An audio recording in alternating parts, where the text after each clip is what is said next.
Hold him steady! Let go of me! Please stop! Not until you talk.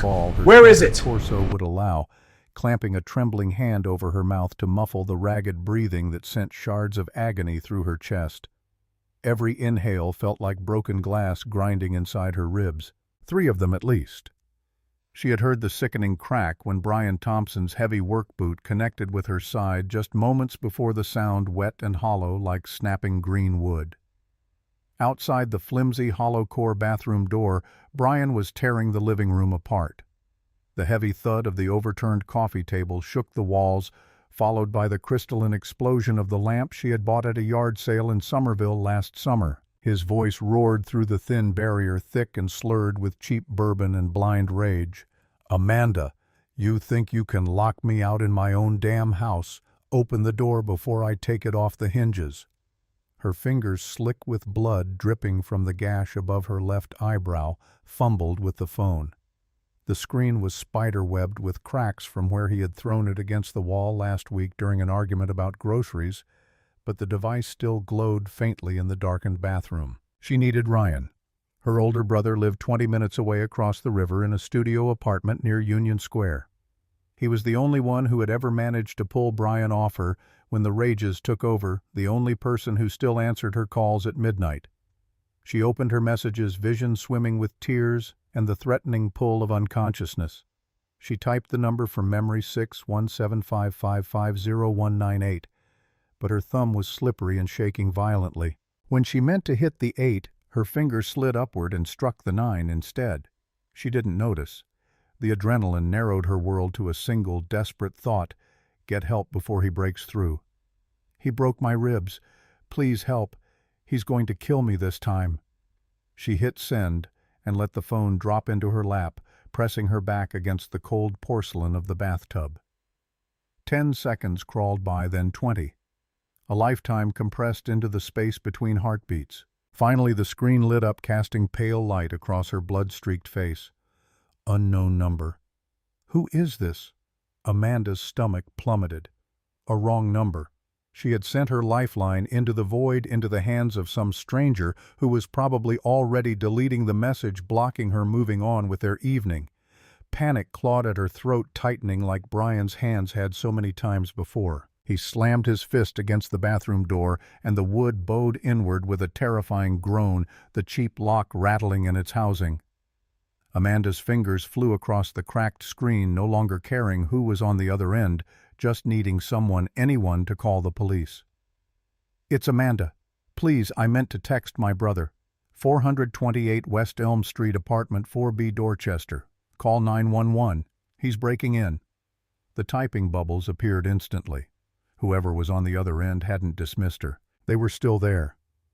"I'm not Ryan, but I'm coming. Do not make a sound." The message landed with a strange, commanding authority that cut through Amanda's terror like a blade. There was no question in it, no hesitation, just a flat promise delivered in 8 words. Before she could process the oddness of the phrasing, the bathroom door splintered. The lock gave way with a sharp metallic snap, and Brian loomed in the doorway, chest heaving, his knuckles bloody from punching through the particle board. His eyes were wide and dark, stripped of any humanity she had once convinced herself lived somewhere beneath the surface.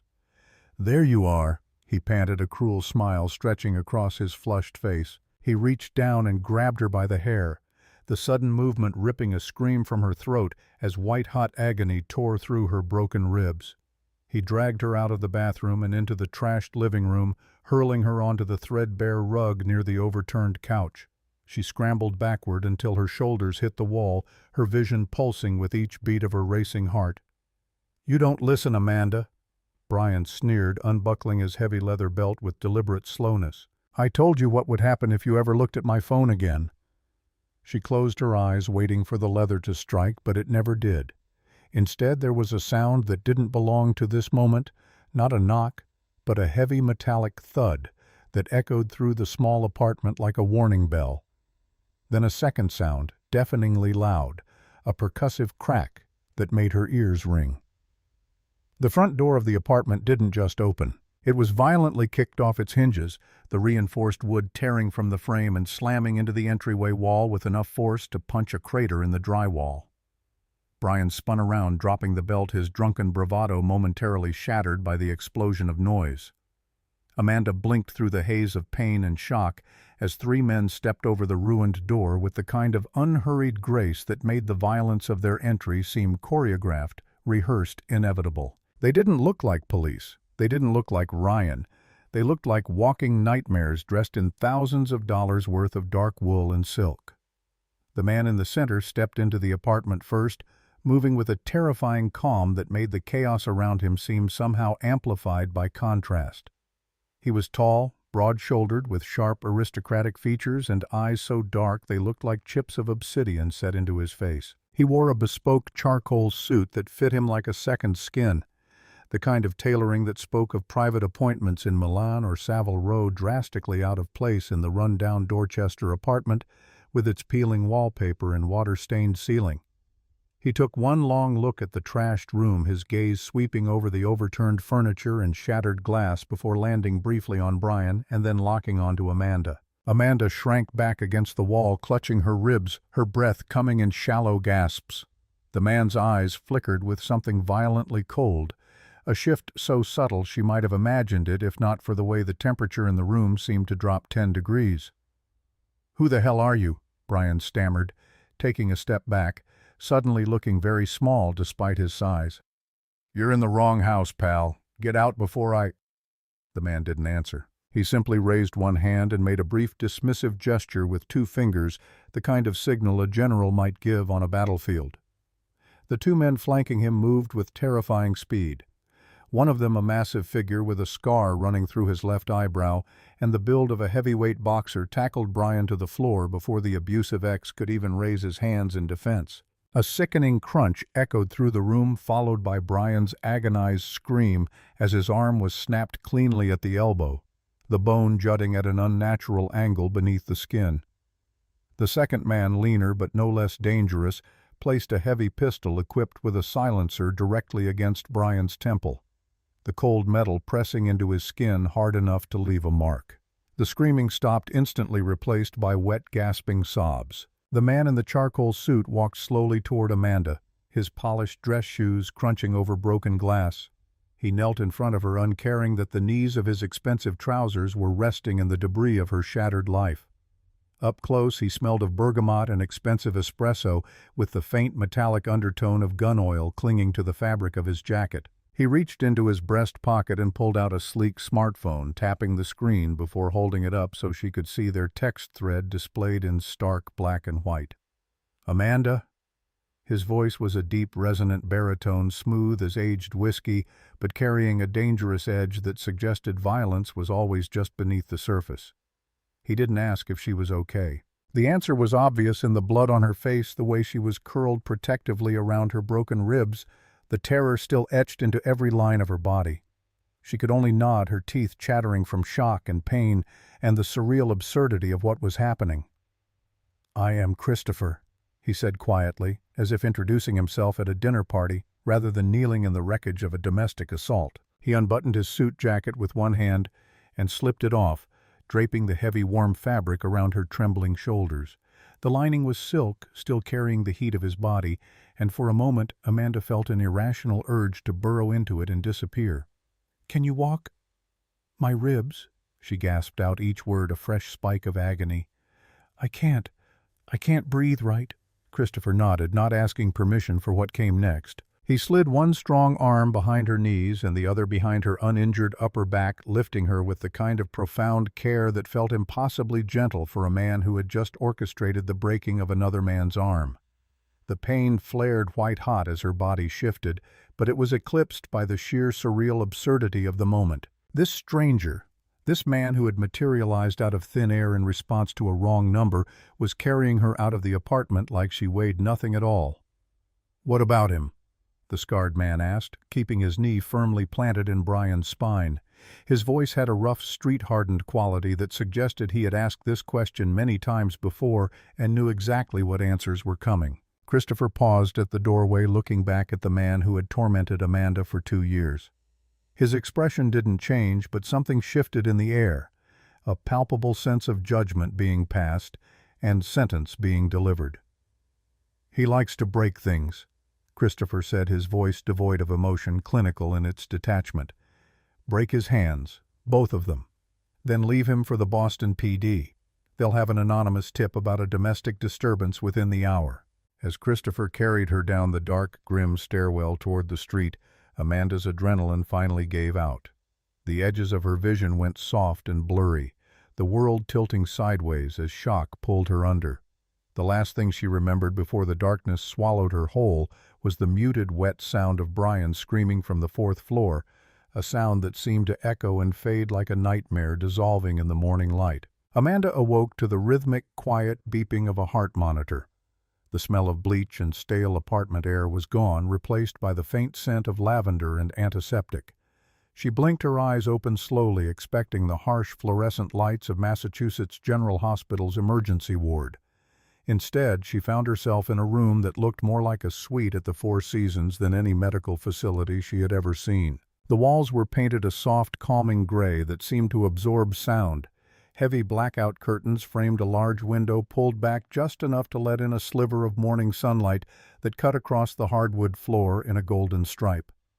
She was lying in a state-of-the-art adjustable bed, the kind with a dozen controls built into the railing, and an IV line was taped neatly to the back of her hand. The sheets were high thread, count smooth and cool against her skin, and someone had dressed her in a hospital gown that actually fit, rather than the standard-issue paper sacks she associated with emergency rooms.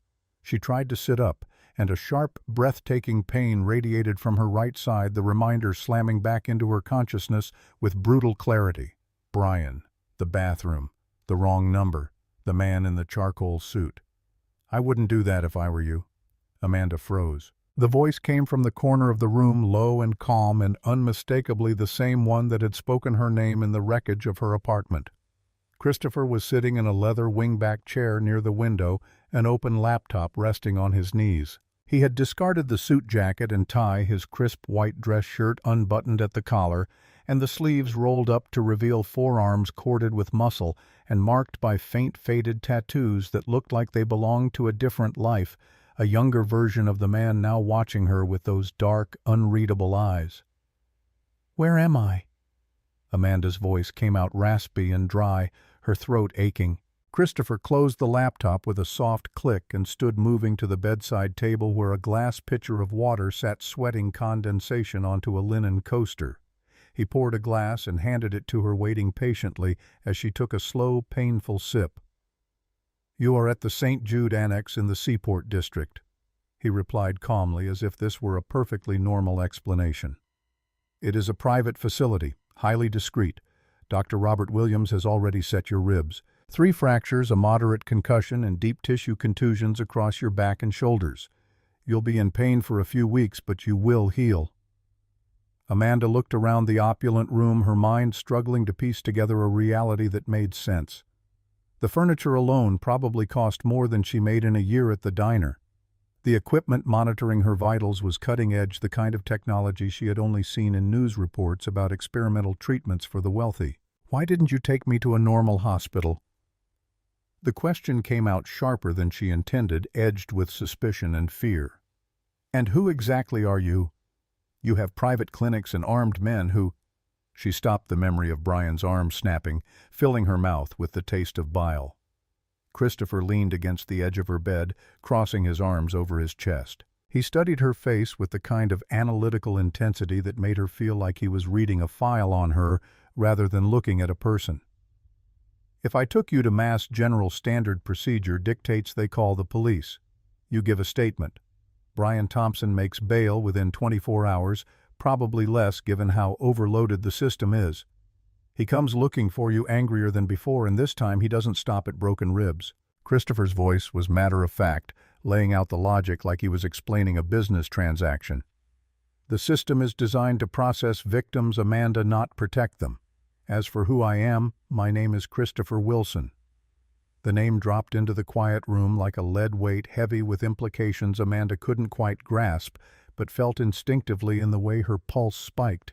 She wasn't involved in Boston's criminal underworld, but she wasn't deaf either. Anyone who had lived in the city long enough knew the name that came attached to that particular introduction.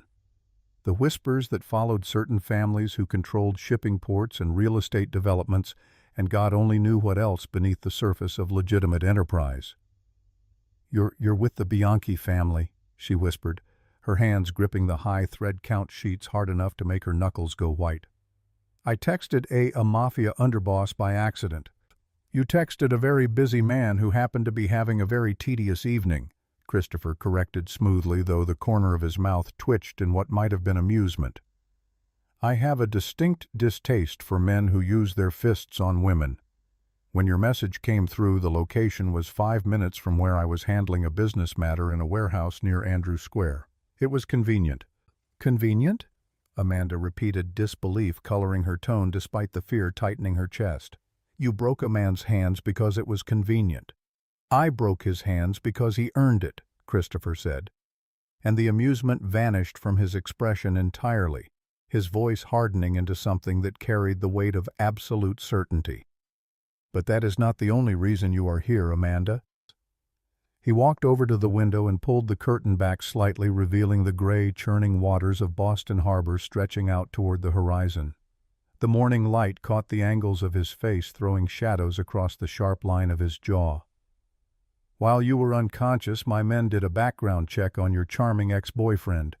Brian Thompson, failed real estate broker with a penchant for gambling and a string of bad debts he can't pay." Christopher turned to face her, and for the first time she saw something in his eyes that looked almost like pity, which terrified her more than the coldness had.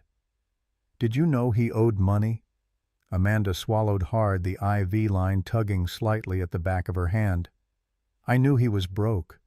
He always complained about the market, about how the big firms were squeezing out independent brokers. But debt to who?" Christopher walked slowly back to her bedside, each step measured and deliberate. He looked down at her, and the pity in his eyes deepened into something that made her want to pull the blankets over her head and disappear. "To the Kuznetsov Syndicate," he said softly, the name landing like a physical blow. $250,000. A debt he could not pay. Amanda felt the blood drain from her face, leaving her lightheaded and cold despite the warmth of the room. "What does that have to do with me? I didn't sign anything. We aren't married." "I don't—" Christopher sat down on the edge of the bed, close enough that she could feel the heat radiating from his body, close enough to see the faint scar that cut through his left eyebrow. 4 days ago, Brian met with a Kuznetsov lieutenant named Alexei Volkov. He asked for an extension on the debt. When it was denied, he offered them collateral to clear the ledger entirely. A trade.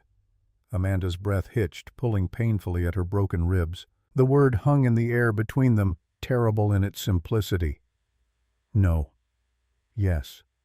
Christopher's voice was dangerously quiet, each word enunciated with surgical precision. "He sold you Amanda. He gave them your full description, your work schedule at Mike's Diner, and the address to your apartment. The Kuznetsovs run a very lucrative, very dark trafficking operation out of Eastern Europe, funneling women through shipping routes into the Middle East and Asia. You weren't going to be beaten last night. You were going to be packaged." The room spun. The pristine walls seemed to close in on her, the lavender scent turning cloying and suffocating. Brian was a monster. She had known that for months, maybe longer if she was being honest with herself.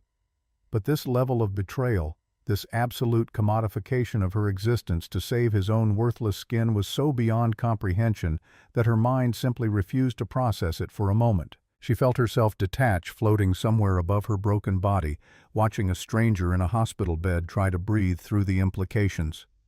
"The men I sent to deal with Brian at your apartment," Christopher continued, his voice cutting through the fog in her head. "They weren't cops. 2 of Viktor Kuznetsov's enforcers were already en route to collect you when we arrived. If you had texted your brother Ryan, if you had called the police, you would have been taken before anyone could respond. The timeline was that tight." Tears spilled over Amanda's cheeks, hot and fast, tracking through the dried blood she could feel crusted at her hairline. She was utterly alone. No money, a broken body, and a Russian syndicate holding a receipt with her name on it. The federal protection that had once shielded her in Chicago had evaporated years ago, dissolved by budget cuts and bureaucratic indifference, leaving her to fend for herself in a city that didn't care whether she lived or died. So, "What happens now?" she asked, her voice breaking on the last word. "Do you give me to them? Is this some kind of negotiation? Am I leverage?" Christopher's jaw tightened, a muscle feathering in his cheek. He reached out and placed a large, warm hand over her trembling, cold fingers, where they clutched the sheets. The contact was shockingly gentle, at odds with everything she knew about what he was, what he represented. The Bianchi family and the Kuznetsovs have a delicate truce, Christopher said, his eyes locking onto hers with an intensity that made her heart race for an entirely different reason than fear. "We operate in different spheres, different markets. If I keep you, they will view it as an act of theft, a violation of an agreement that has kept this city from descending into open warfare for the better part of a decade. It could start a war." "Then let me run," Amanda pleaded, trying to pull her hand away, but he held it firm without hurting her, just enough pressure to keep her anchored. "Let me go. I'll disappear. I've done it before. I can—" "You wouldn't make it past the state lines," Christopher stated flatly, his thumb brushing lightly across her knuckles in a gesture that felt both comforting and possessive. "They are already looking for you. Viktor Kuznetsov does not forgive debts, and he does not tolerate interference. The moment you step outside the protection of this building, you are theirs." He leaned in closer, close enough that she could smell the bergamot again, could see the faint lines at the corners of his eyes that suggested he smiled more than his current expression would indicate. "I don't give up what is in my possession, Amanda. You texted me for help. I answered. As long as you are under my roof, the Kuznetsovs cannot touch you without declaring war on the Bianchi family. But understand this." He paused, letting the weight of the moment settle over them like a physical presence, the machines beeping softly in the background, the sunlight creeping further across the floor as the morning aged. "You belong to the Bianchi family now, and I protect what is mine." The drive to Brookline was quiet, the kind of silence that felt less awkward and more like a held breath. Amanda sat in the back of a black Lincoln Navigator with windows tinted dark enough to turn the outside world into shadows and shapes. Christopher sat beside her, his presence a solid, immovable constant that should have terrified her, but instead felt strangely stabilizing. Michael Rodriguez, the scarred enforcer from the apartment, drove with the kind of focus that suggested he had made this trip 1,000 times, navigating the streets of Boston with the efficiency of muscle memory. The estate appeared as they turned onto a tree-lined private road, hidden behind a 10-foot wrought iron gate that swung open automatically as the SUV approached. The house itself was enormous, a stone-walled mansion that looked like it had been transplanted from the English countryside, all ivy-covered walls and leaded glass windows that caught the morning light and threw it back in fractured rainbows. Security cameras tracked their progress up the circular driveway, and Amanda caught sight of at least 3 armed men in dark suits stationed at various points around the property, their presence both obvious and discreet. Christopher helped her out of the vehicle, his hand steady at her elbow as she navigated the shallow steps leading to the massive front door. Her ribs screamed with each movement, the pain medication Dr. Williams had given her starting to wear thin around the edges. Inside the foyer was breathtaking, in a way that made Amanda feel like she had stepped into a museum. Marble floors stretched out in black and white checkerboard patterns, and a grand staircase curved upward to the second floor, the banister carved from dark wood that gleamed with decades of polish. Oil paintings lined the walls, portraits of stern-faced men and elegant women who all seemed to share Christopher's sharp features and dark eyes, generations of Bianchi legacy staring down at her with expressions that ranged from judgment to indifference. "Papa," the voice was high and bright, cutting through the heavy silence of the foyer like a bell. Amanda looked up to see a small figure appear at the top of the staircase, a little girl in purple pajamas covered in cartoon unicorns, her dark hair a wild tangle of curls around a face dominated by enormous brown eyes. She was clutching a stuffed rabbit that had seen better days, one ear hanging by a thread, and the fur worn thin from years of love. Christopher's entire demeanor shifted in an instant. The dangerous, calculating man who had delivered threats and promises in equal measure vanished, replaced by something softer, warmer, fundamentally different. His face broke into a smile that transformed him entirely, and when he spoke his voice carried a gentleness Amanda wouldn't have believed possible if she hadn't heard it with her own ears. "Emma, what are you doing up? It's barely past 7. The little girl Emma came down the stairs in a series of careful hops, her bare feet slapping against the marble. She threw herself at Christopher with the absolute confidence of a child who has never once doubted they would be caught, and he scooped her up easily, settling her on his hip like it was the most natural thing in the world. "I heard the car," Emma said, her attention already shifting to Amanda with the unfiltered curiosity of a 7-year-old. "Who is she? Is she staying for breakfast? Mrs. Chen is making waffles." Christopher glanced at Amanda and she saw something flicker in his eyes, a question he was asking himself in real time. "Emma, this is Amanda. She's going to stay with us for a while. She's hurt, so we need to be very gentle with her. Can you do that?"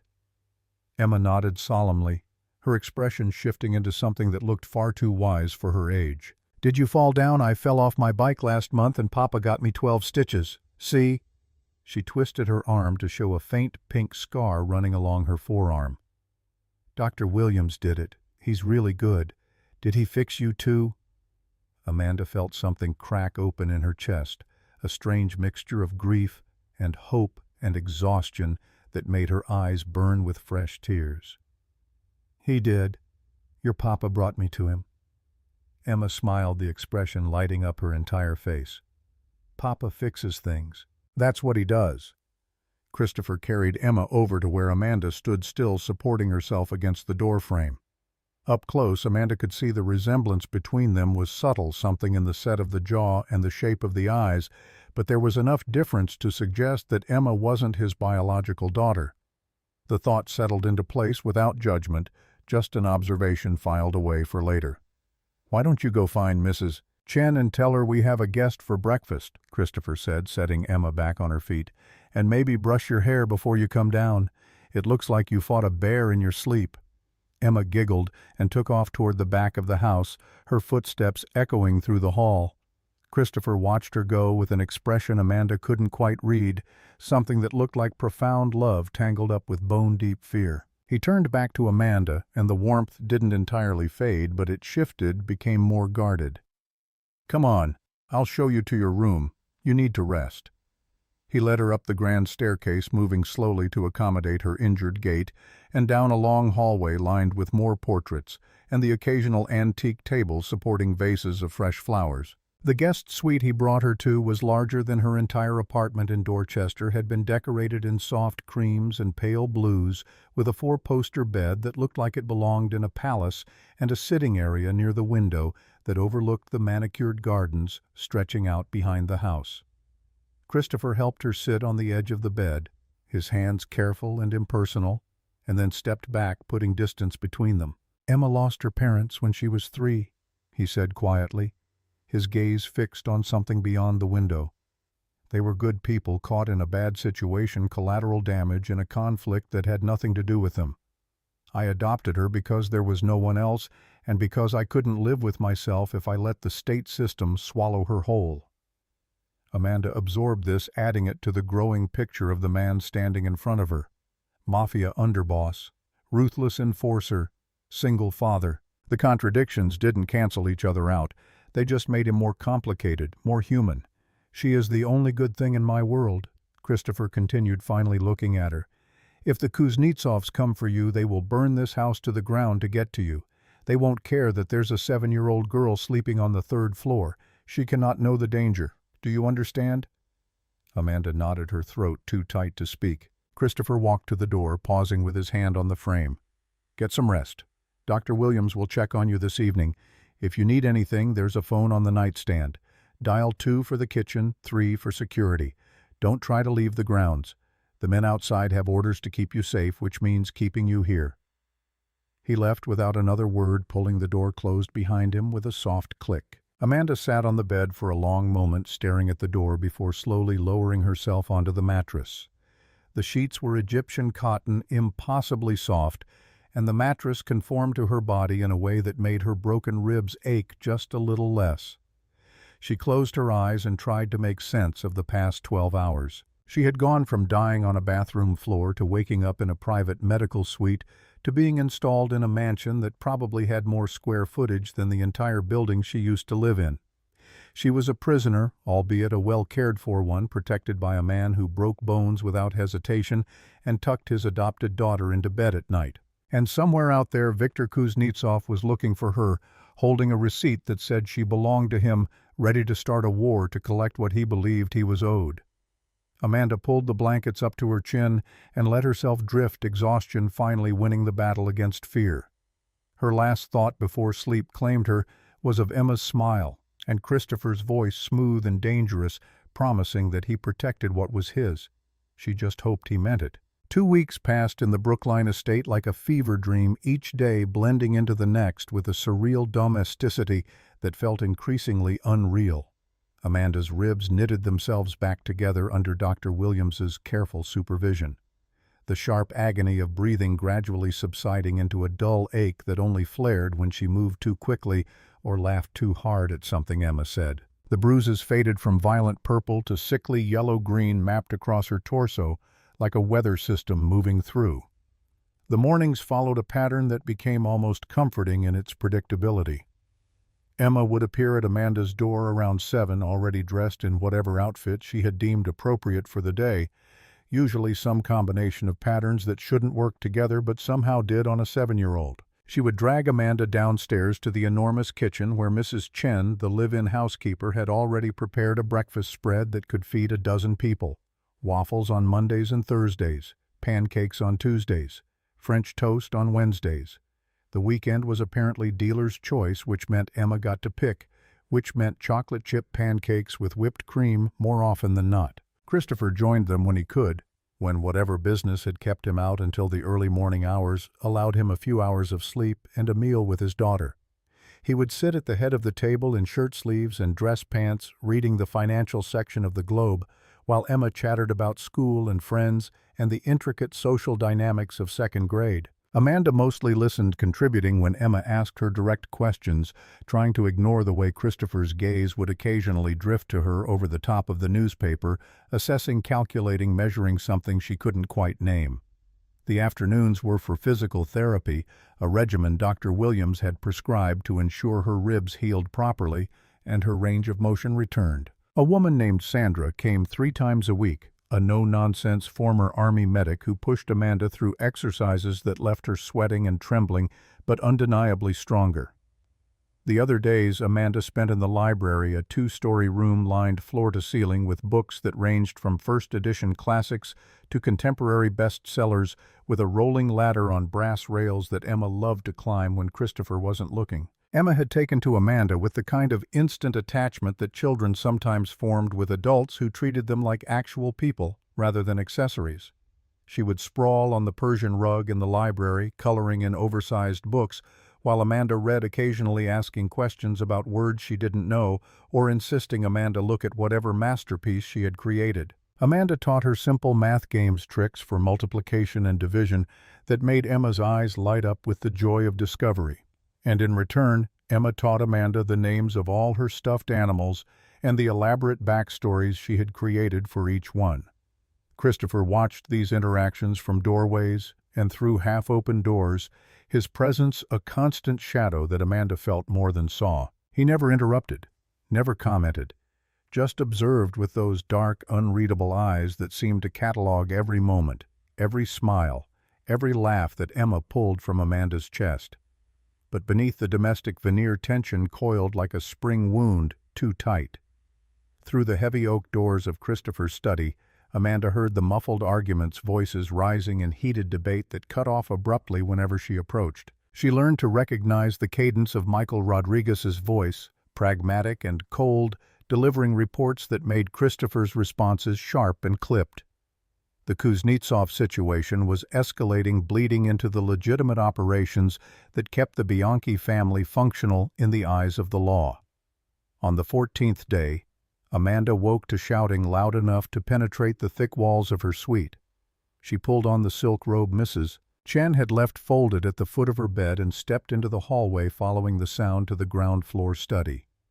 The door was slightly ajar, and through the gap she could see Christopher standing behind his desk, hands braced on the polished surface facing Michael across the expanse of leather and mahogany. "2 ships, Christopher. 2 of our cargo vessels seized by customs in the harbor. Not random inspections. Targeted raids based on tips that came from somewhere and we both know where." Michael's voice carried the kind of exhaustion that came from fighting a losing battle. "The inspectors found nothing because there was nothing to find, but the delays cost us contracts. The Chelsea warehouse burned 3 nights ago. 3 million in losses, and the fire marshal is calling it electrical, but the accelerant patterns tell a different story." "I am aware of the losses, Michael." "Then you're also aware that Viktor Kuznetsov is bleeding us dry, and it's only going to get worse. He wants the girl. Hand her over, cut our losses, and we end this before it becomes a war we can't afford." Michael's tone shifted, became almost pleading. "I understand the principle of the thing, but she's not worth what this is costing us. She's not family. She's a liability we picked up by accident." The silence that followed was so complete Amanda could hear her own heartbeat thundering in her ears. She should leave, should go back upstairs and pretend she hadn't heard this, but her feet seemed rooted to the floor. "The girl has a name, Michael. Use it." Christopher's voice was dangerously quiet, the kind of calm that preceded violence. "And she is not a bargaining chip. I made a promise to protect her, and I keep my promises. If Viktor wants a war, we will give him a war, but we will not give him Amanda. Your promises are going to bankrupt us. The men are asking questions. They want to know why we're risking everything for someone who means nothing to the family, who has no value beyond what Viktor is willing to pay. Then the men can bring their questions to me directly, and I will explain to them exactly what happens when the Bianchi family starts trading in human lives to appease thugs." Christopher straightened, and even from her limited vantage point, Amanda could see the shift in his posture, the way he seemed to grow larger, more imposing.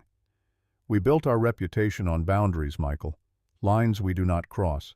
The moment we hand over a woman to a trafficking syndicate because it's economically convenient is the moment we lose any claim to being better than animals.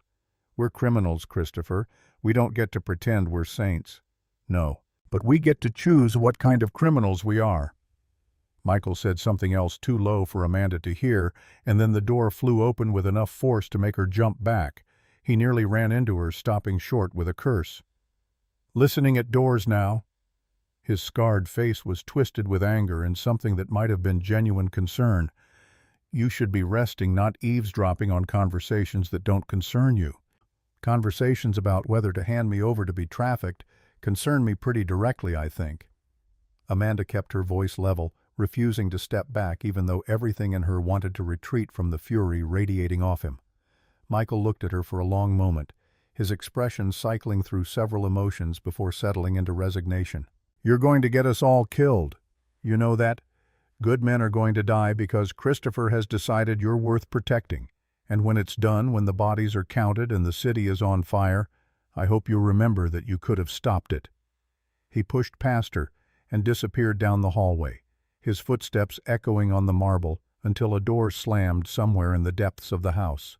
Amanda stood frozen, his words burrowing under her skin like splinters. She had known abstractly that her presence was causing problems, but hearing it laid out so bluntly made it real in a way that threatened to crack the fragile sense of safety she had been building. "You can come in, Amanda." Christopher's voice pulled her back to the present. She stepped into the study, closing the door behind her with a soft click. He was pouring himself a drink from a crystal decanter, 3 fingers of amber liquid, that he downed in a single swallow before pouring another. "Michael is not wrong about the costs." Christopher didn't look at her, just stared into his glass like it held answers. "Viktor has been systematic in his retaliation. Every legitimate business we operate is suddenly facing scrutiny. Building permits are being delayed. Health inspections are finding violations that didn't exist yesterday. The harassment is designed to strangle us financially without resorting to open warfare to make keeping you so expensive that I have no choice but to negotiate." "Then negotiate." The words came out before Amanda could stop them. "Let me go. I'll figure something out. I've been running from dangerous men before I can do it again." "No." The single word was absolute, brooking no argument. "You wouldn't make it a week. Victor has resources across every major city on the East Coast.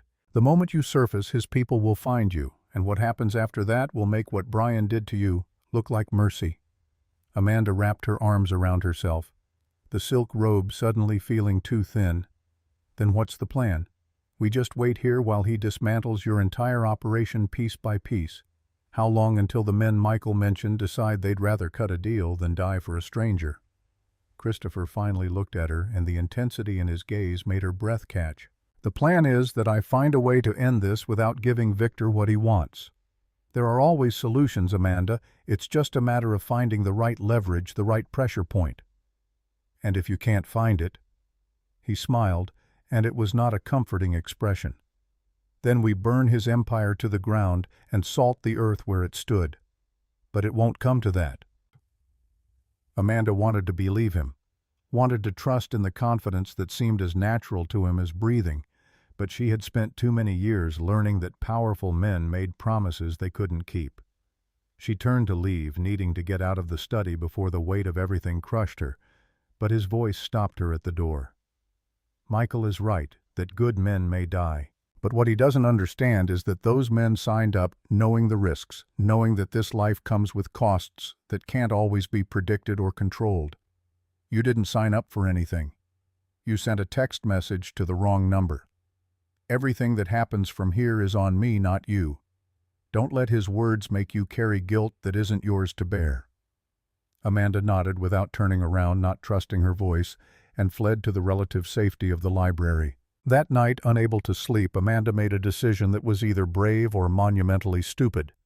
She waited until the house had gone quiet, until Emma's light had been off for hours, and the guards outside had settled into their rotation patterns, and then she slipped out of her suite and made her way to Christopher's study.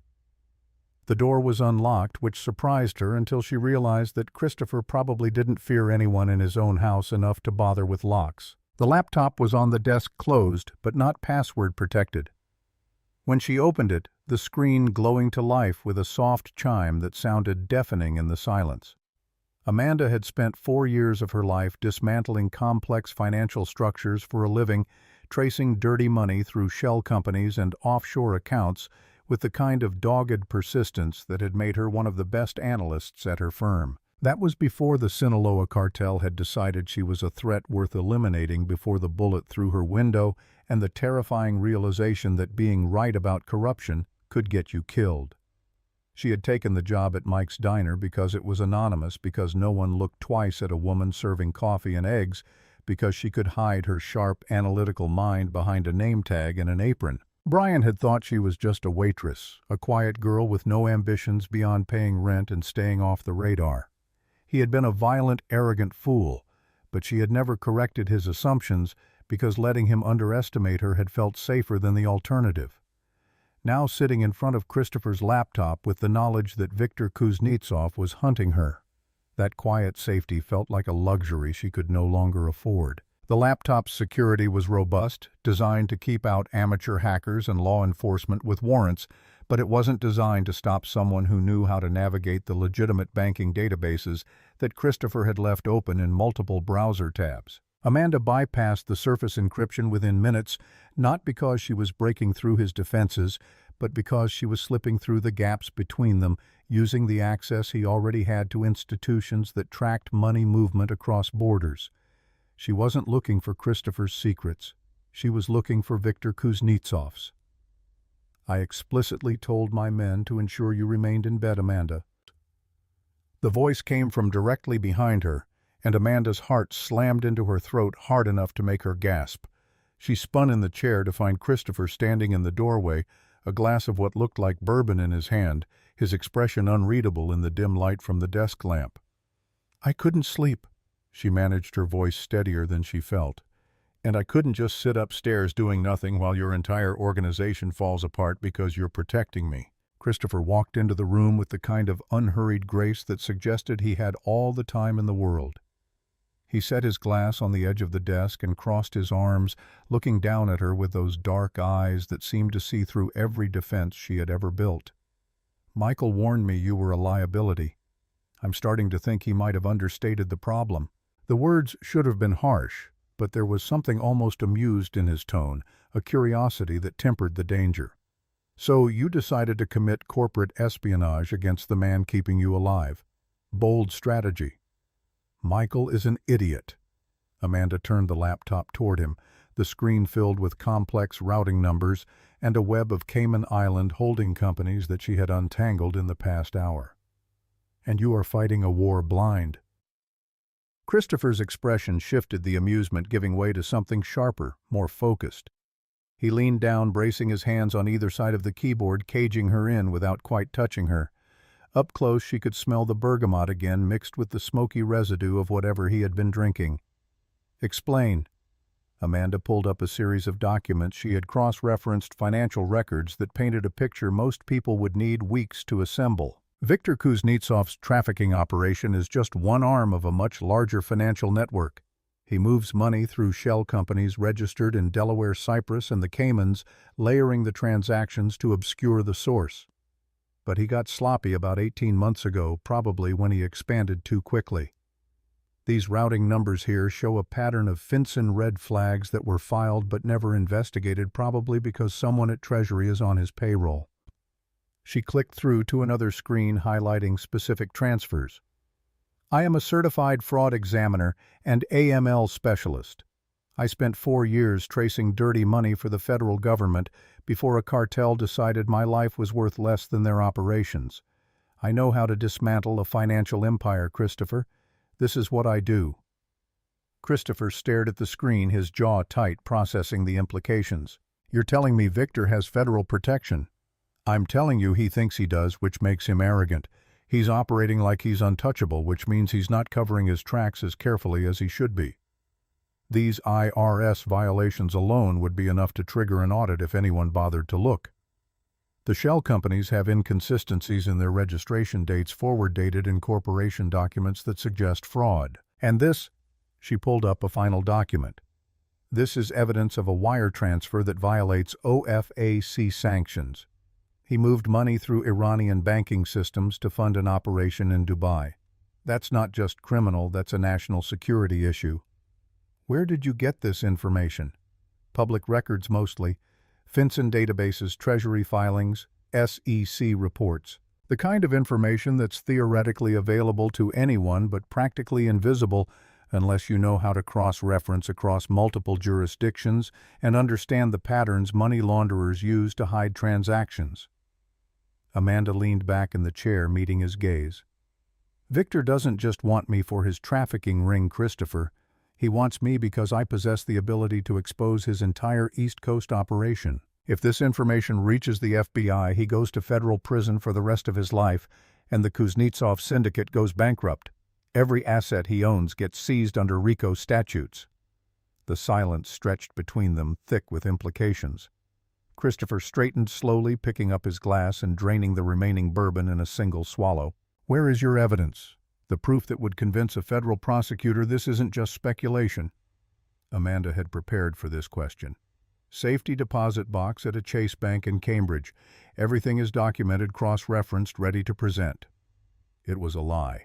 The truth was that she had uploaded everything to an encrypted cloud server with a dead man's switch that would automatically send the files to every major news outlet and law enforcement agency if she didn't check in weekly. But admitting that felt like showing her hand too early, like giving up the only real leverage she had. Christopher studied her face, and she had the uncomfortable sensation that he could see right through the lie, that he was choosing to let it stand for reasons of his own. "If I hand you over, Victor kills you and retrieves the evidence. But if you're suggesting what I think you're suggesting, you want to use my resources to expose him first. I want to use your cyber team and your network to bleed him dry." Amanda stood, ignoring the protest from her still-healing ribs, refusing to let him have the height advantage. "I can provide the strategy, the roadmap for where his vulnerabilities are. Your people can execute the technical work, the hacking, the data extraction. We expose his shell companies to the IRS, we send his trafficking evidence to the FBI, and we drain his offshore accounts before he can move the money. You end the war without firing a shot, and Victor spends the next 4 decades in a supermax prison thinking about how he underestimated a waitress from Dorchester." A slow, terrifying smile spread across Christopher's face, the kind of expression that belonged to a predator that had just spotted prey. He reached out and tucked a strand of hair behind her ear, the gesture oddly gentle given the violence implicit in his smile. "Michael wanted to trade you for peace." His voice had dropped to a near whisper, intimate and dangerous. "I am going to keep you, Amanda. And we are going to tear Viktor Kuznetsov's empire down to the studs." The next morning, Emma appeared at Amanda's door earlier than usual, her hair still tangled from sleep. Mr. Hops clutched tight against her chest. She was wearing her favorite purple nightgown, the one with the faded unicorns, and her bare feet were silent on the hardwood as she padded into the room. "Can't sleep either."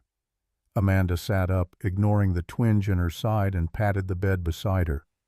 Emma climbed up and burrowed against her, small and warm and utterly trusting in a way that made Amanda's chest ache. "I had a bad dream." Emma's voice was muffled against Amanda's shoulder. "There were loud noises and people yelling, and Papa was scared, and Papa is never scared." Amanda's stomach dropped. She wrapped her arms around Emma, carefully stroking her wild curls. "Just a dream, sweetheart. Your Papa is one of the bravest people I know." "Are bad men coming?" Emma pulled back enough to look up at Amanda with those enormous brown eyes. "I heard Papa and Michael fighting yesterday. They said words like war and danger and your name. Are the bad men coming to hurt you and Papa?" The question hung in the air between them, impossible to answer with the kind of reassuring platitudes children usually accepted. Emma was 7, but she had lost her parents to violence, had been raised in a household where danger was a constant presence lurking just beneath the surface of normalcy. She understood more than she should have to. "Some people are angry at your Papa right now." Amanda chose her words carefully, trying to find the balance between honesty and protecting what was left of Emma's innocence. "But your Papa is very, very strong, and he has lots of people helping him. And I promise you, Emma, I will do everything I can to keep you safe. Both of us will." Emma studied her face with the kind of intensity that suggested she was measuring the weight of the promise, deciding whether to believe it. Finally she nodded and tucked herself back against Amanda's side. "Okay. But if the bad men come, I'm going to help. I know where Papa keeps the emergency phone, and I know how to call 911. Let's hope it doesn't come to that." They stayed like that until the sun came up, Emma eventually falling back asleep while Amanda stared at the ceiling and wondered what she had set in motion in Christopher's study, whether her plan to expose Viktor would save them or just accelerate the violence she was trying to prevent.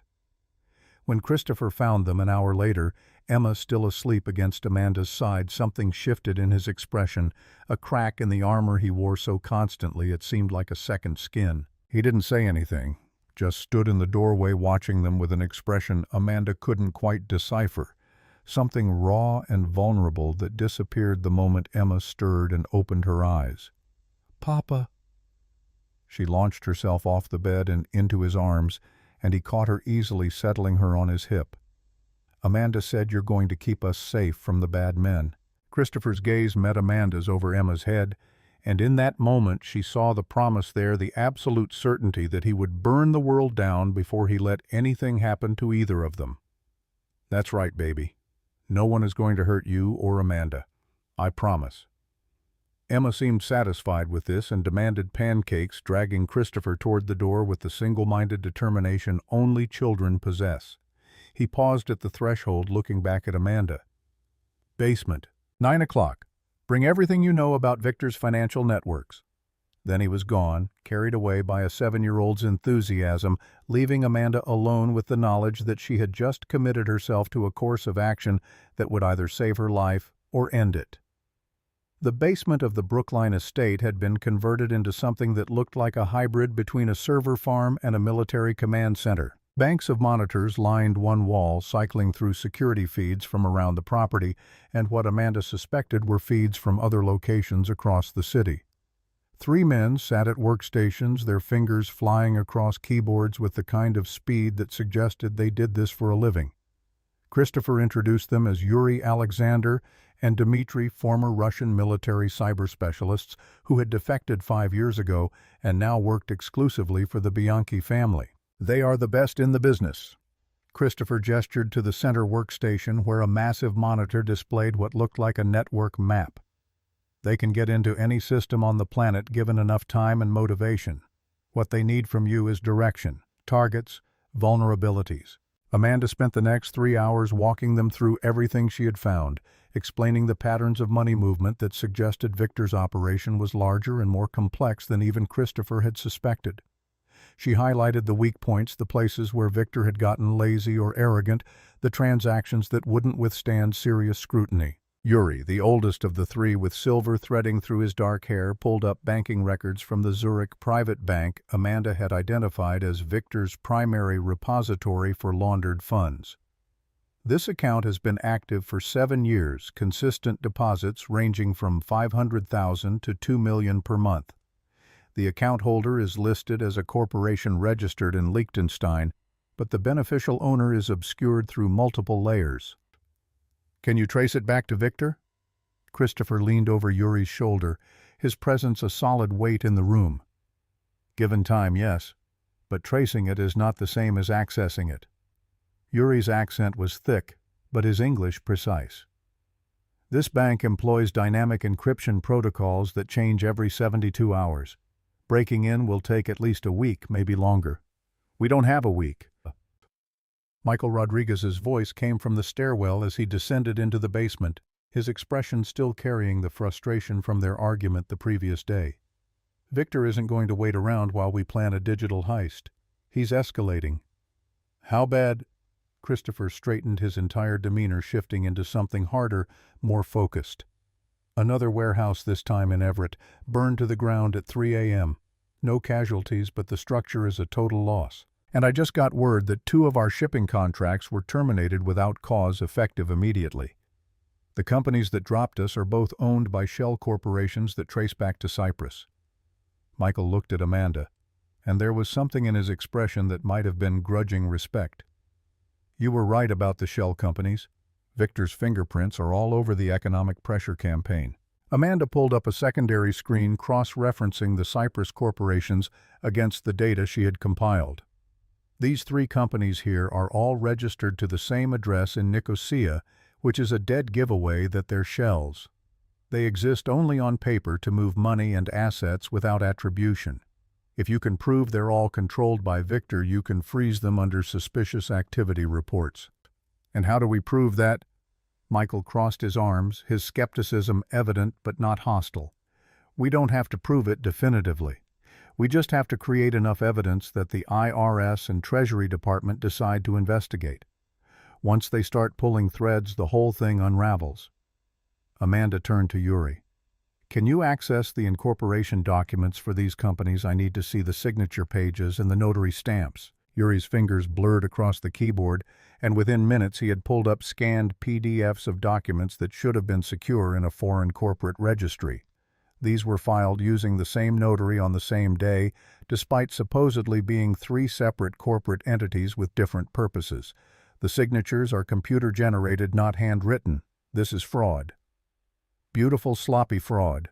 Amanda felt a surge of vindictive satisfaction. Package those documents with the FinCEN reports showing suspicious transaction patterns and send them anonymously to the IRS Criminal Investigation Division. They love this kind of thing, especially when it involves foreign shell companies avoiding U.S. taxes.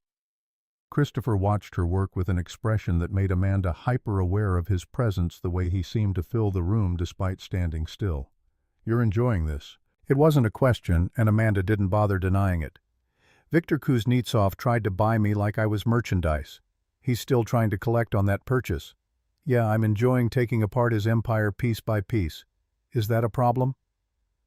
Not even slightly. Christopher's smile was sharp and approving.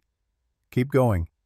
They worked for 48 hours straight, fueled by black coffee and the kind of focused intensity that made time blur. Amanda directed the cyber team like a conductor leading an orchestra, pointing them toward specific vulnerabilities in Victor's network while explaining the legal and financial implications of what they were uncovering.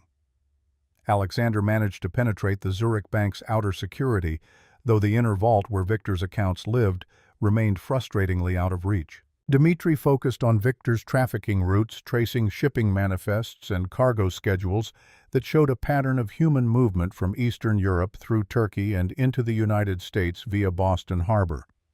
The evidence was circumstantial but damning, especially when cross-referenced with FBI reports of missing women from Ukraine and Moldova. Amanda compiled everything into a coherent package, organizing the financial crimes separately from the trafficking evidence, creating a narrative that even the most overworked federal prosecutor would find impossible to ignore. She encrypted the files and prepared them for transmission to the FBI's Organized Crime Task Force, setting up a delayed send that would deploy the moment she gave the final authorization. On the third day, exhaustion finally caught up with her. She was slumped in a chair, staring at a monitor displaying Victor's offshore account structure, when Emma appeared at the bottom of the stairs in her school uniform backpack slung over one shoulder. "Mama Mandy, are you still working?" The nickname had appeared sometime in the last week, and Amanda's heart had cracked open the first time Emma used it. "Mrs. Chen says you haven't eaten all day and Papa is being obsessive again." Amanda looked up to find Christopher on the other side of the room, deep in conversation with Michael about defensive positions and security rotations. He glanced over at Emma's voice and had the grace to look slightly chagrined. "Your Papa is trying to keep us safe, sweetheart. Sometimes that means working long hours." Emma walked over and climbed into Amanda's lap with the casual assumption that she would be welcome. "Will you read to me tonight? We're supposed to finish Charlotte's Web for school, but I don't want to find out what happens to Charlotte without you." The simple request, delivered with such complete trust, made something inside Amanda's chest twist painfully. She wrapped her arms around Emma, breathing in the scent of children's shampoo and crayons. "Of course I will. Go do your homework and I'll come up in an hour." Emma scrambled down and headed back upstairs, pausing to hug Christopher on her way past. He ruffled her hair and said something too quiet for Amanda to hear, but whatever it was made Emma giggle. When she was gone, the basement felt emptier, the weight of what they were attempting pressing down harder. Michael broke the silence first. "The girl is attached to her." "I know." Christopher's voice was carefully neutral. "What happens when this is over? When Victor is in prison or dead, and Amanda doesn't need our protection anymore? Emma is going to be devastated if she leaves." "Then we make sure she doesn't want to leave." Amanda pretended not to hear the exchange, focusing on the screen in front of her, but the words burrowed under her skin and took root.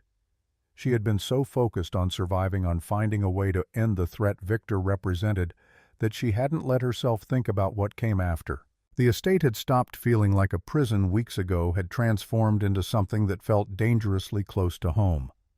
Emma had worked her way into Amanda's heart with the efficiency of someone half her age and Christopher. She didn't let herself finish that thought. Christopher was her protector, the man who had saved her life and given her the resources to fight back. Anything beyond that was wishful thinking at best, dangerous delusion at worst. That night she read to Emma until the little girl fell asleep, her head pillowed on Amanda's shoulder, Mr. Hops tucked under one arm. Amanda carefully extracted herself and pulled the covers up, pressing a kiss to Emma's forehead before slipping out into the hallway. Christopher was waiting outside the door, leaning against the wall with his hands in his pockets. He looked tired, the kind of exhaustion that went bone deep, but his eyes were alert as always. "She loves you, you know." He pushed off the wall and fell into step beside Amanda as she headed toward her own suite. "Emma doesn't attach easily. She's learned to be cautious about who she lets in. But with you, it was immediate." Amanda didn't know what to say to that, so she said nothing, just kept walking. "I need to tell you something." Christopher's voice had shifted, taken on a weight that made Amanda stop and turn to face him. "Victor knows what we're doing. He has someone inside our network, probably someone we trust, feeding him information. The attacks on our businesses have been too precise, too well-timed to be coincidence." Fear spiked through Amanda's chest, sharp and cold. "Does he know I'm here? Does he know about the financial evidence?" "I don't know. But he's getting desperate, which makes him dangerous in a different way. A cornered animal doesn't think clearly, doesn't calculate costs. It just lashes out." Christopher reached out and cupped her face, his thumb brushing across her cheekbone. "I want you to know that no matter what happens, Emma is protected. I've made arrangements. If this goes badly, she goes to a safe house with Mrs. Chen and Michael somewhere Victor can't touch her. And me. You stay with me, where I can keep you safe. The promise should have been comforting, but all Amanda could hear was the implication that Christopher expected this to go badly, that he was preparing for a scenario where protection meant standing between her and violence. Before she could respond, the proximity alarms throughout the house began to blare a deafening wail that shattered the quiet like broken glass. The security monitors in the basement command center erupted into a grid of chaos. Amanda watched the feeds transform from peaceful darkness to violent motion as 3 armored black vans smashed through the wrought iron gates at the end of the drive, metal shrieking as the reinforced bumpers tore the decorative scrollwork from its moorings. The vans didn't slow, didn't hesitate, just barreled up the circular driveway with the kind of aggressive momentum that suggested the drivers had been given very specific instructions about acceptable casualties. Christopher was already moving his hand closing around Amanda's wrist as he pulled her toward the stairwell. Get to the basement. Don't come up for any reason. Emma. Michael is already with her. She's in the panic room on the 3rd floor. Reinforced steel biometric lock, enough supplies to last a week if necessary. His voice was clipped efficient, the warm father replaced entirely by the underboss who commanded men in situations exactly like this. You need to finish what you started. How much longer on the money transfer? Amanda's mind struggled to shift gears, to move from the terror of the alarms to the clinical detachment required to answer his question. Yuri said another hour, maybe 90 minutes. The Zurich bank's encryption is fighting us on every layer. You have 2 minutes to get to 87% completion, then you're out of time. Christopher released her wrist and pulled a Sig Sauer from the shoulder holster concealed beneath his jacket. Victor brought an army. We hold them at the choke points, but if they break through to the basement, you run. There's a tunnel behind the server rack that leads to the garage. Take any car with keys in it and drive until you hit New Hampshire. Don't stop, don't call anyone, just disappear. The first explosion rocked the house, a percussive boom that rattled the windows and sent plaster dust raining from the ceiling.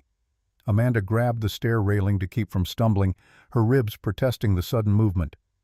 Through the monitors, she could see figures in black tactical gear pouring out of the vans, at least 24 men armed with suppressed automatic rifles moving with the kind of coordinated precision that spoke to military training. Christopher keyed his radio. All units, defensive positions. They've got superior numbers, but we control the terrain. Funnel them into kill zones and make every bullet count. He looked at Amanda one last time, and something in his expression made her throat tight.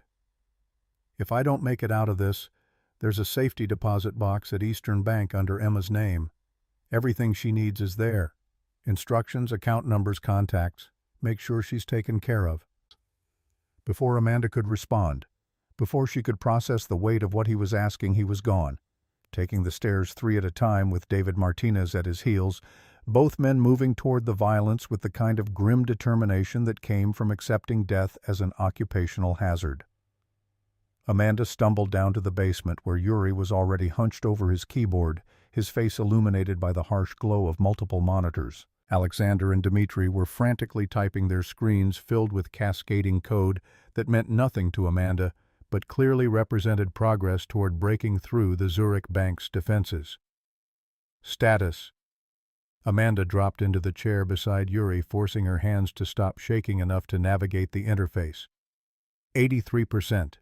The encryption is adaptive, regenerating faster than we can crack it. Sweat beaded on Yuri's forehead despite the basement's climate control. We need another 15 minutes minimum. We don't have 15 minutes. Gunfire erupted above them, the staccato crack of pistols answered by the deeper rattle of automatic weapons. The chandelier in the foyer must have shattered because Amanda heard the crystalline crash even through the reinforced ceiling. Push harder, route more processing power to the decryption algorithm. Steal it from wherever you need to. Alexander's fingers never stopped moving across his keyboard. If we push too hard, we trigger the bank's intrusion detection and they lock us out permanently. If we don't push hard enough, we're all dead, and Victor keeps his money.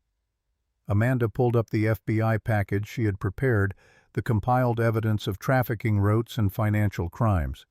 How fast can you transmit large files? Depends on size and destination. Why? Because if the money transfer fails, I want to make damn sure Victor still goes to prison. Start uploading everything to the FBI server. Encrypted transmission routed through enough proxies that they can't trace it back here immediately. Amanda's mind was racing, calculating contingencies, backup plans for when the primary strategy collapsed. Even if we die tonight, Victor's empire dies with us. Yuri glanced at her with something that might have been respect or might have been horror, she couldn't tell which. You are very cold-blooded for a waitress. I'm not a waitress. I'm the woman who's going to burn Viktor Kuznetsov's world to ash. Another explosion shook the foundation closer this time, followed by screaming that cut off abruptly. The security feed from the foyer showed bodies on the marble floor, some in Bianchi colors and some in the black tactical gear of Victor's assault team. Michael Rodriguez was visible near the base of the grand staircase, his shotgun barking rhythmically as he held a defensive position that should have been overrun already, but somehow wasn't. Christopher appeared on the second-floor landing, firing controlled bursts from his Sig Sauer into the mass of attackers trying to push through the shattered front entrance. 2 men dropped, then a third, but for every one that fell, another seemed to take his place. They were using the overturned furniture as cover, advancing in coordinated rushes that spoke to professional training. A Kuznetsov enforcer lobbed something small and dark toward Michael's position. Flashbang. The screen went white as the device detonated, and when the feed cleared, Michael was on his knees, hands pressed to his ears, blood streaming from his nose. An enforcer rushed him, and they went down in a tangle of limbs grappling for Michael's shotgun. David Martinez materialized from the east corridor and fired twice, dropping the enforcer before he could get his hands on Michael's weapon. He hauled Michael to his feet, and they fell back toward the library, laying down suppressing fire that bought them maybe 10 seconds of breathing room. 89%. Yuri's voice cut through Amanda's focus on the monitors. We're in the outer vault. Just need to authenticate the transfer authorization and... The lights went out. Emergency backup generators kicked in 3 seconds later, bathing the basement in red emergency lighting that made everything look like a scene from hell. Half the monitors were dead, their feeds cut when the main power line was severed. The ones still active showed the assault team spreading through the ground floor, methodical and efficient clearing rooms, with the kind of precision that made Amanda's blood run cold. Tell me we didn't lose the connection to Zurich. Amanda's voice was steady despite the terror clawing at her throat. We're still connected, but we lost processing power. The transfer is stalled at 91%. Alexander slammed his fist against the desk in frustration. We need the main generators back online. That's not happening. They cut the power deliberately, probably have someone securing the generator room to keep us from restoring it. Amanda made a decision that was either tactical genius or spectacular stupidity. Yuri, can you complete the transfer on backup power if we give you the authentication codes manually? In theory, yes, but it will take longer, maybe 5 minutes instead of 1. Do it. Alexander Dmitri, keep uploading to the FBI. I don't care if it takes all night, that package has to reach them. Amanda stood and grabbed a tablet from the desk, downloading the live security feeds. I'm going upstairs. That is suicide. Yuri grabbed her arm, his grip surprisingly strong. You are not trained for this. You will die. If I stay down here and they breach the basement, I die anyway. At least up there I can maybe draw some of them away from the 3rd floor. Amanda pulled free and headed for the stairs. Keep working. No matter what you hear, no matter what happens, you finish that transfer and you send those files. Understood? She didn't wait for an answer, just climbed the stairs with her heart hammering hard enough to crack ribs all over again. The ground floor was a war zone. Bodies littered the marble foyer, blood pooling in the grout lines of the checkerboard tile. The chandelier Christopher had mentioned was indeed shattered, thousands of crystal shards glittering in the emergency lighting like scattered diamonds. Smoke hung heavy in the air from the explosives, mixing with the acrid smell of cordite and copper. Amanda pressed herself against the wall and tried to remember everything she had ever learned about staying alive in hostile situations. The federal marshals who had put her in witness protection had given her basic training in defensive tactics and situational awareness lessons she had mostly forgotten in the years since. Now, those half-remembered instructions came flooding back. Stay low, move fast, Use cover. Trust your instincts. She could hear fighting deeper in the house toward the west wing, where Christopher maintained his private quarters. The radio, clipped to her belt, crackled with traffic. Michael calling for backup at the library entrance, someone else reporting that the east corridor was compromised. Then she heard it. A child's scream, high and terrified, cutting through the chaos like a knife. Emma. Amanda's blood turned to ice. The panic room on the third floor was supposed to be impenetrable, but nothing was truly impenetrable if you had enough explosives and determination. She ran for the grand staircase, her injured ribs protesting every step, climbing toward the source of that scream with the kind of desperate maternal instinct she hadn't known she possessed. The third-floor hallway was dark, the emergency lighting apparently not extending this far into the house. Amanda used the tablet's screen as a makeshift flashlight, the pale glow illuminating doorways and the occasional piece of furniture. Emma's bedroom was at the end of the hall, the door ajar, and through it Amanda could see movement. Two men in tactical gear, both large enough to make Amanda feel like a child herself, were crouched beside what looked like a section of bookshelf that had swung open on hidden hinges. The panic room. They had found it, and from the looks of the small-shaped charges they were placing around the biometric lock, they were planning to blow it open. Emma's voice came through the steel door, muffled but audible. "Go away. My papa is going to hurt you. Your papa is busy dying downstairs, little girl." One of the enforcers had a thick Russian accent, his English heavily inflected. "Victor says Bianchi has daughter. You are leverage. You come with us, or we blow door and drag you out. Your choice." Amanda didn't think, didn't plan, just acted on pure protective fury. She grabbed the nearest heavy object, a bronze statue of a horse that probably cost more than her car had, and swung it with every ounce of strength she possessed. The statue connected with the first enforcer's skull with a sickening crack, and he went down hard, blood spreading across the hardwood floor. The second enforcer spun toward her, bringing his rifle up, and Amanda dove behind Emma's bed as gunfire tore through the air where she had been standing. Bullets punched through the mattress, filling the air with feathers and foam, and Amanda scrambled toward the window, thinking, maybe she could break it and scream for help. Do something other than die uselessly, while Emma listened from behind 3 inches of steel. The enforcer rounded the bed, and Amanda kicked out desperately, connecting with his knee. He stumbled but didn't go down, just adjusted his aim, and Amanda knew with absolute clarity that she was about to die. The shot that rang out didn't come from the enforcer's rifle. It came from the doorway, 2 quick cracks that sounded like the end of the world and the beginning of salvation. The enforcer jerked once, twice, and collapsed forward, his rifle clattering to the floor. Christopher stood in the doorway, his white shirt soaked with blood that might or might not be his own, the Sig Sauer still raised and steady. His eyes found Amanda's in the darkness, wild and terrified in a way she had never seen before, and something in his expression cracked when he confirmed she was alive. "Are you hurt?" Amanda shook her head, not trusting her voice. Christopher crossed the room in 3 strides and hauled her to her feet, checking her over with the kind of clinical efficiency that suggested he had done this before too many times. "Emma," his voice toward the panic room was entirely different, soft and desperate. "Baby, it's Papa. I'm going to open the door. Okay? I need you to stand back from the entrance." The biometric lock recognized Christopher's palm print, and the door swung open with a pneumatic hiss. Emma launched herself out of the reinforced room and into Christopher's arms, sobbing so hard her entire body shook. He caught her and held her tight against his chest, one hand cradling the back of her head. His eyes squeezed shut like he was holding the only thing in the world that mattered. "I was so scared, Papa. They said you were dying and they were going to take me, and I didn't know what to do." "Shh, I've got you. You're safe. I'm right here."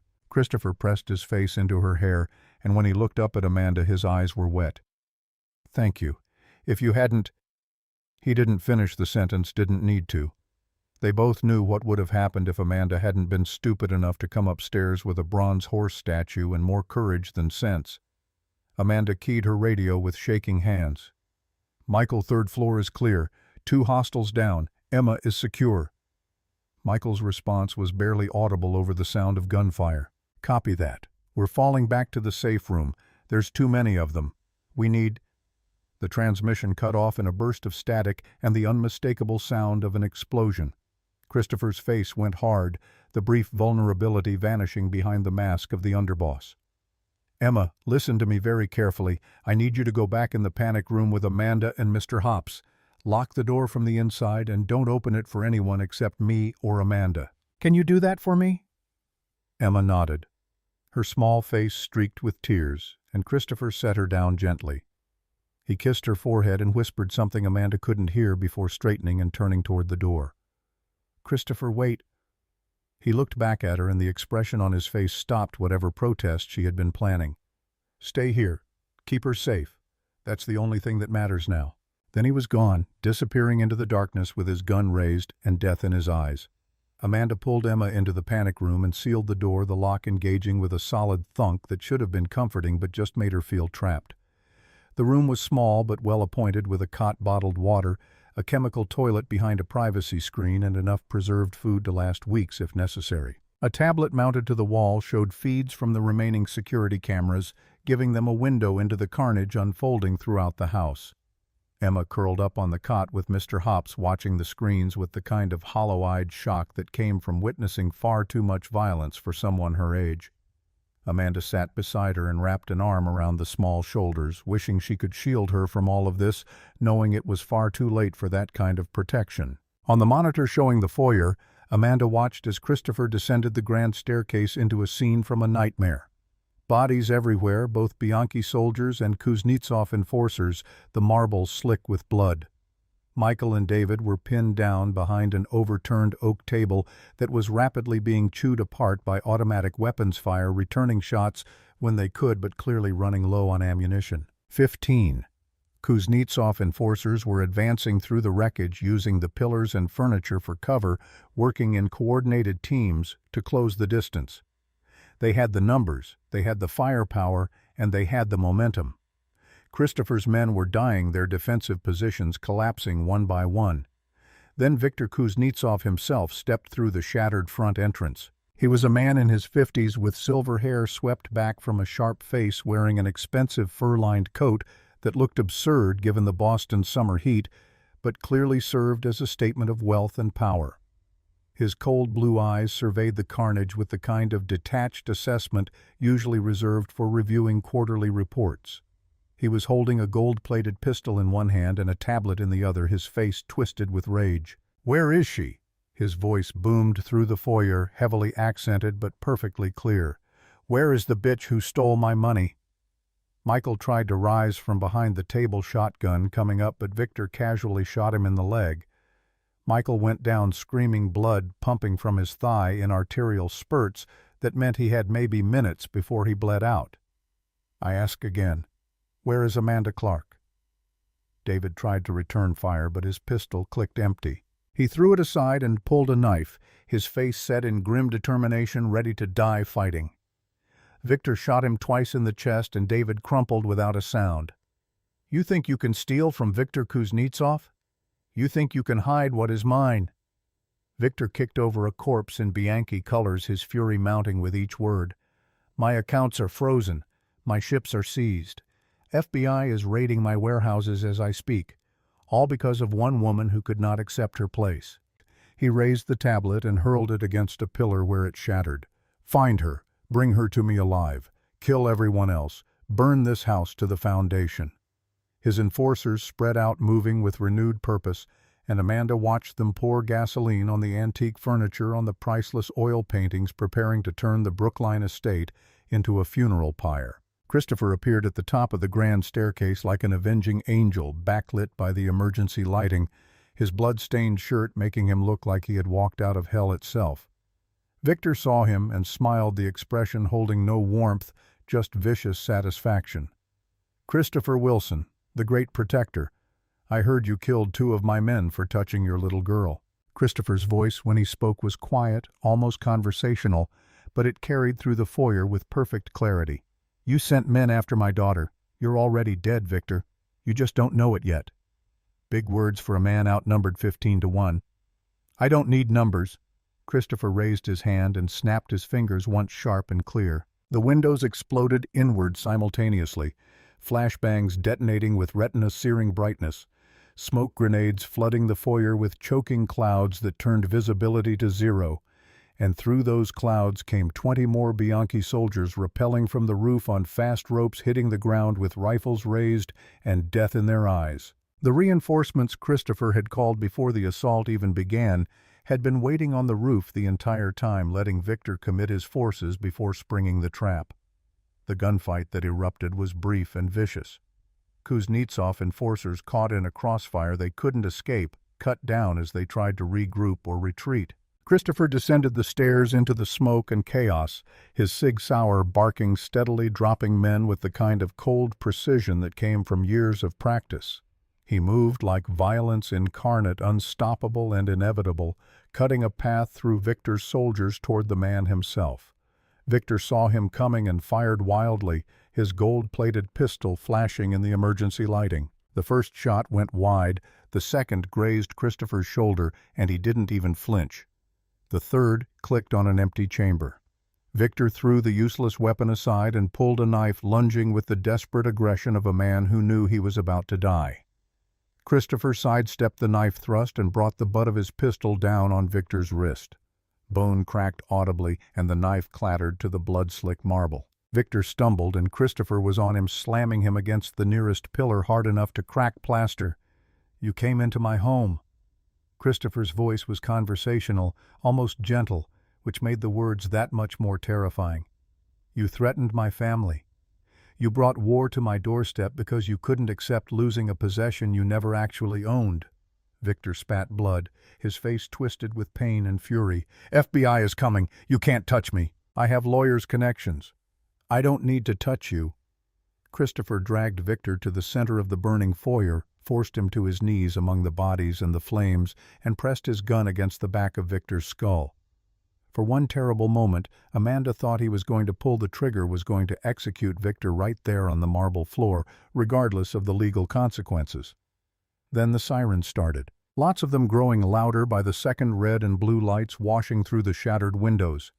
FBI tactical teams poured through the front entrance, voices shouting commands to drop weapons and get on the ground. Christopher lowered his pistol and stepped back, hands raised, letting the agents swarm past him toward Victor. A man in his 50s with gray hair and the 1,000-yard stare of someone who had seen too much walked through the chaos with the calm of long experience. He looked at Christopher, at Victor kneeling in the blood and ash, at the bodies scattered like leaves across the foyer, and his expression suggested this was exactly what he had expected to find. "Agent Thomas Anderson, FBI Organized Crime Task Force." He pulled out credentials and showed them to Christopher, more formality than necessity. "You called in a domestic terrorism incident. Viktor Kuznetsov and approximately 20 armed men assaulted my family's home with intent to kidnap and murder. I believe you'll find outstanding warrants for Mr. Kuznetsov related to human trafficking, money laundering, and violations of OFAC sanctions." Christopher's voice was perfectly level, like he was discussing the weather. "My security system recorded everything if you need evidence." Anderson looked past Christopher toward where Michael was being loaded onto a stretcher by paramedics, blood-soaked but alive, and David's body being covered with a sheet. "This looks like a war zone, Mr. Wilson." It was. They lost. Amanda watched from the panic room monitor as Anderson approached Victor, who was now in handcuffs, his expensive coat soaked with someone else's blood. The FBI agent pulled out a tablet and started reading. "Viktor Kuznetsov, you're under arrest for conspiracy to commit human trafficking, money laundering, racketeering, attempted murder, assault with deadly weapons, and about 40 other charges. I'll read you on the way to booking." Anderson gestured to his team. "Get him out of here before I forget I'm a professional." As they dragged Victor toward the door, the Russian mobster twisted to look back at Christopher, his face contorted with impotent rage. "This is not over, Wilson. I have friends, I have money. You have nothing." Christopher's voice cut through Victor's threats like a blade. "Your accounts are empty. Your syndicate is in pieces. And you're going to spend the next 45 years in a supermax prison thinking about how you were destroyed by a waitress from Dorchester you thought was too worthless to fight back." The look on Victor's face as the implication sank in was something Amanda would remember for the rest of her life. Not fear, not rage, but the dawning horror of absolute defeat, the realization that everything he had built over decades had been dismantled in hours by a woman he had tried to reduce to merchandise. They hauled him out, and the chaos began to subside, FBI agents securing the scene and taking statements. Anderson approached Christopher again, his expression more sympathetic now. "You're going to need to come in for questioning. So is everyone who was here tonight. This is going to be a circus." "I understand. But first I need to check on my daughter."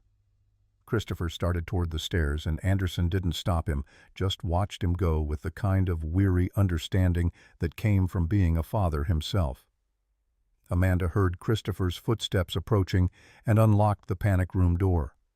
He stepped inside, and the mask he had worn downstairs cracked completely. He dropped to his knees in front of Emma and pulled her into his arms, holding her like he would never let go, his shoulders shaking with silent sobs. Emma clung to him just as tightly, crying into his bloody shirt, and Amanda stepped back to give them space for this moment of grief and relief and overwhelming love. Finally, Christopher pulled himself together enough to look at Amanda over Emma's head. "Is it done, the money transfer?" Amanda checked her phone where Yuri had been sending updates. The screen showed a single message. "Complete. $85 million transferred. FBI package delivered. Kuznetsov is finished." "It's done." Christopher closed his eyes, and Amanda saw something in him relax, the terrible tension that had been holding him together finally releasing. "Then it's over. Emma is safe. You're safe. We're all safe." Emma pulled back enough to look at Amanda with red-rimmed eyes. "You saved me. You came upstairs even though it was scary, and you saved me." Amanda knelt beside them, her own tears finally breaking free. "Of course I did, sweetheart. I promised I would keep you safe. Both of you." Christopher reached out and pulled Amanda into the embrace. The three of them huddled together in a reinforced steel room, while outside the FBI processed a crime scene and the Brookline estate smoldered. It should have felt like an ending, but instead it felt like a beginning, like something fundamental had shifted in the space between them that couldn't be undone. 3 days later, Amanda stood in a sterile room at Massachusetts General Hospital, looking at a body that had once been Brian Thompson. The nurses had found him in his bed, both arms still in casts from where Christopher's men had broken his hands, a single bullet hole in his forehead, surrounded by powder burns that suggested close-range execution. The Boston PD detective assigned to the case, a tired woman named Morrison with coffee stains on her badge, walked Amanda through what they knew. "Happened around 2 a.m. Hospital security camera shows a large man in a trench coat entering the wing. No facial identification, but the build matches descriptions of a known Kuznetsov enforcer named Sergei. Victor was cleaning up loose ends before the FBI could flip anyone." "Brian sold me to Victor." Amanda's voice was flat, emotionless. "He gave them my description, my schedule, my address. He tried to trade me to a trafficking ring to clear a gambling debt." Morrison's expression shifted from professional neutrality to something darker. "Then I'd say he got exactly what he earned. The case will probably go cold. These things usually do when they involve organized crime." Amanda signed the paperwork identifying the body and walked out of the hospital into bright sunshine that felt wrong given what she had just witnessed. Christopher was waiting in the parking lot, leaning against a black sedan with his arm in a sling from the gunshot wound that had turned out to be more serious than he initially admitted. "How do you feel?" Amanda considered the question, turning it over like a stone to examine all its facets. "I should feel something. Horror maybe, or satisfaction that he got what he deserved, but mostly I just feel empty, like closing a book I should have put down years ago. That's normal. Grief is complicated even when the person dying was a monster." Christopher opened the car door for her. "Come on. Emma is making us lunch. She found a recipe for chocolate chip cookies and insisted Mrs. Chen teach her. The kitchen looks like a war zone, but she's very proud." They drove back to Brookline in comfortable silence, the estate already showing signs of reconstruction. Work crews were replacing the front door, glaziers were installing new windows, and somewhere inside contractors were repairing the bullet damage and smoke stains. It would take months to fully restore everything, but the bones of the house remained strong. Emma met them at the door covered in flour, her dark curls escaping from a ponytail and chocolate smeared across her cheek. "Mama Mandy, Papa come see, I made cookies and only burned 3 of them." They followed her to the kitchen where Mrs. Chen was supervising with the patient exasperation of someone who had spent decades managing chaos.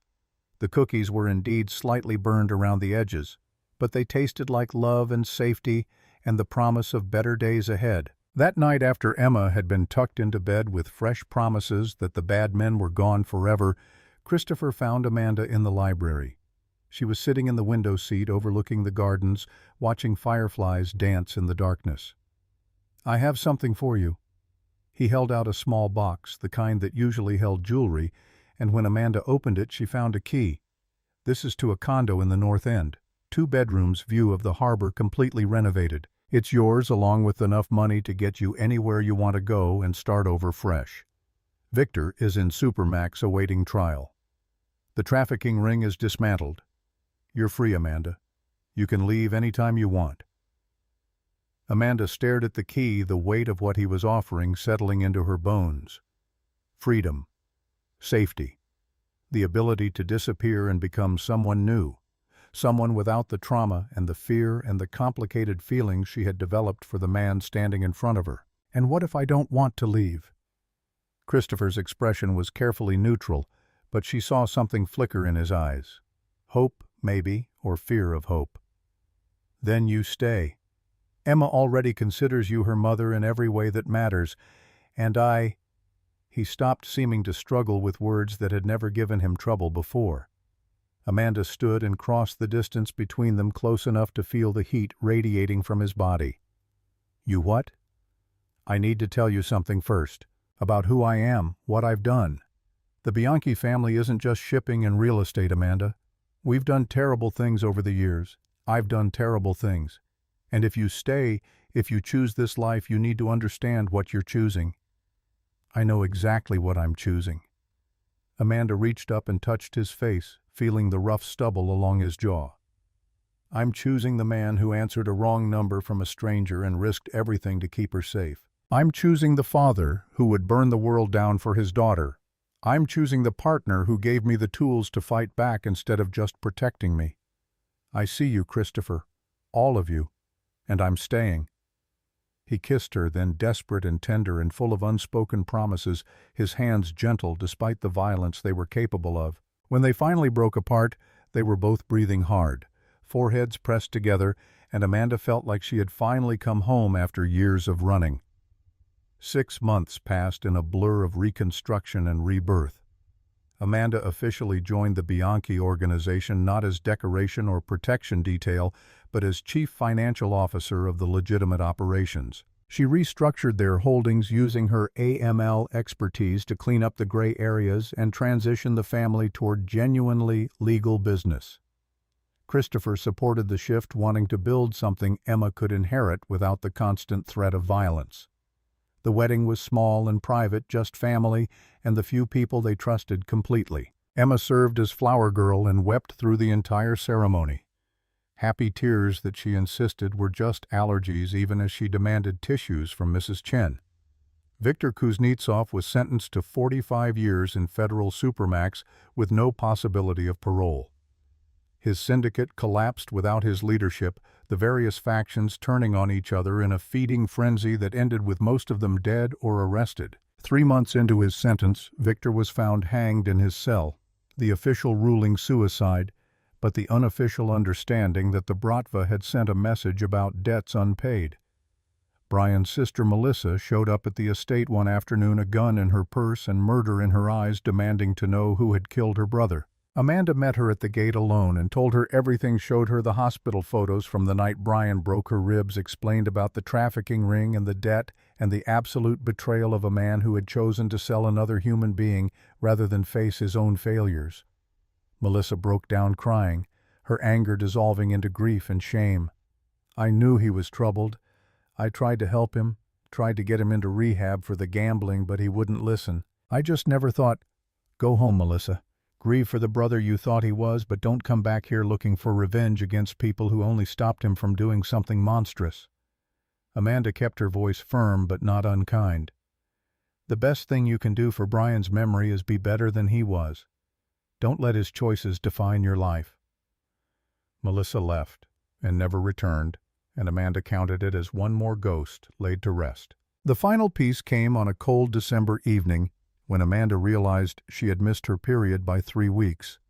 The pregnancy test she bought at CVS showed 2 pink lines, stark and undeniable, and for a long moment she just stared at it in the marble bathroom of the estate, trying to process the magnitude of what it meant.